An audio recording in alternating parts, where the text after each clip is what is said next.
Good evening. My name is Brianna Moore, and I will be presenting on remote collaboration and evidence based care. I will utilize the case study about a patient with COPD, or chronic obstructive pulmonary disease. During my presentation, I will review the case study, discuss an evidence based care plan specific to our patient with COPD, review the benefits and strategies, the challenges of interdisciplinary collaboration, and lastly, review an evidence based model that was utilized to create the best practice care plan. A little bit of a background on our patient. So, in the presented case study, our patient is a 70-year-old male who has been diagnosed with COPD. He lives in a rural area and has limited access to specialized pulmonary care.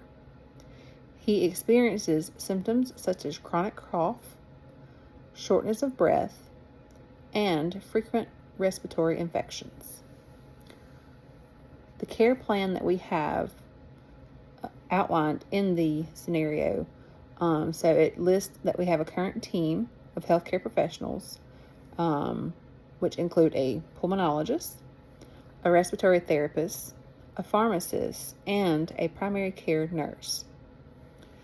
It does list that the pulmonologist has already prescribed bronchodilator therapy for this patient, including long-acting beta-agonist and inhaled corticosteroids, which will improve the patient's overall lung function and reduce his symptoms.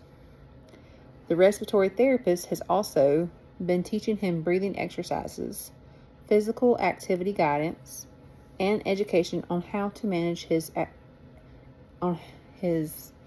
exacerbations. For some patients, there are certain determinants, such as social and economic factors, that can influence their health.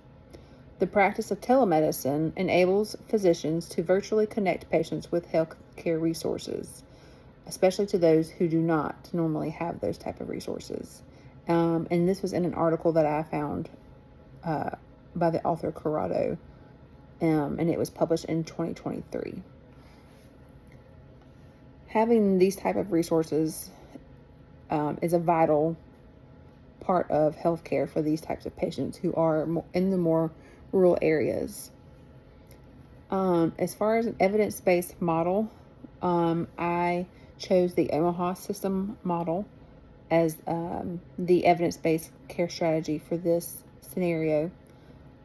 Basically, this identifies the patient's problem in the first stage. And then for the second step of the model, there's a creation of interventions for this diagnosis. This patient's care plan interventions already consist of patient education, resource provision, respiratory treatments, and infection prevention. These interventions should aim to advance standards of care while taking into account the available research, clinical knowledge, and agency guidelines, according to the author Arctic, which was published in 2021. The third phase of the Omaha system model includes an issue rating scale, which the healthcare team will use to assess the outcomes of the patient and the prognosis of the patient as well at various points. The treatment team will be able to monitor the patient's care in this case and determine whether objectives and results are being fulfilled. One final article that I did find was by the author Coe, and was written in 2023 as well. And basically, it stated that the healthcare team can decide on a date and time that best suits them to meet again, to collaborate after each meeting. This allows the team to prepare ahead of time to ensure telehealth access. Other methods that can be utilized are asynchronous chat-based interactions, and this would allow each member of the team to provide input when they are available and connected. This might be a great option for those who don't always have access, as far as the collaborative team, if they don't all have access at the same time, to be able to connect via the internet, there are these other type of chat-based interactions where they can still discuss and collaborate with each other at their own time when they have that access.